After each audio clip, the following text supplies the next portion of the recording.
বোর্ডের মধ্যে এলাম আমি ইয়ন আর হইল আর এর বাইরেও 3-4 জন আলাদা আপনি দেন দেন ইকরা দেখতে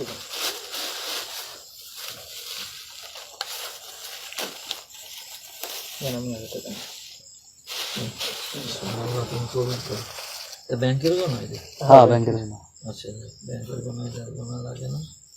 আর টাকা ছাড়া কোনো কাজ হয় না কি করবো কর দুই বছর বলে এমনি কষ্ট কামায় টাকা ছাড়া হইবে না কিচ্ছু এই যে কইছি চেয়ারম্যান হয়েছে না কোনোটা আলো মোনা দিমো না কেউ কোনো ইউনিয়ন পরিষদে কোনো কাজ হইবে না একবারে গুণিয়া 22% টাকা কাল গুণিয়া নিজের হাতে দিয়ে লাগে আবার দিম সচিবেরও একবার দিয়ে দেখছি সেটা হ্যাঁ দেখি রাখিয়া বাকি দেয় আমি আবার গেলে সেইটা আমার কাছে আমরা সচিব টাকা কম দিয়েছে বাকি টাকা দিয়ে দেয় কি হবো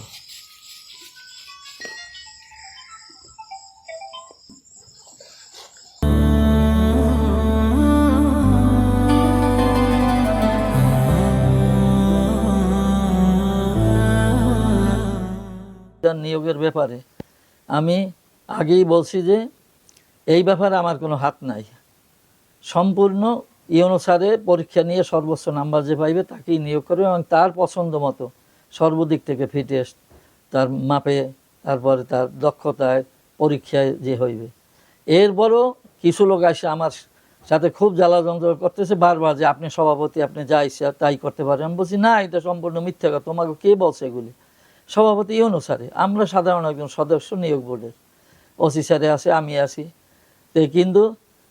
এই ব্যাপারে আমাদের কোনো এককভাবে কোনো হাত নাই পরীক্ষায় যে ভালো পাস করবে সেই করতে পারবে এরপরে একজন আবেদনকারী 6 নং ওয়ার্ডের শহীদুল ইসলাম ও টাকা নিয়ে আসছে কিছু বসে টাকা আমি বলছি না টাকা রাখতে পারবো না সে খুব করছে এই টাকা তার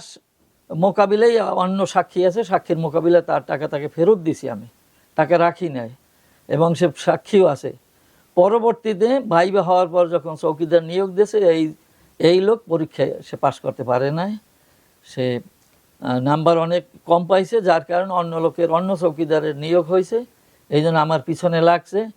তার টাকা একটাও রাখিনি আমি যেই টাকা দিয়েছে সেই টাকাই তারা ফেরত দিয়ে দিয়েছে যে টাকা রাখবো না আমি তারপরও আমার নামে যে টাকা খাইছে বিভিন্ন দিক থেকে মানে এই ষড়যন্ত্রমূলক উদ্দেশ্য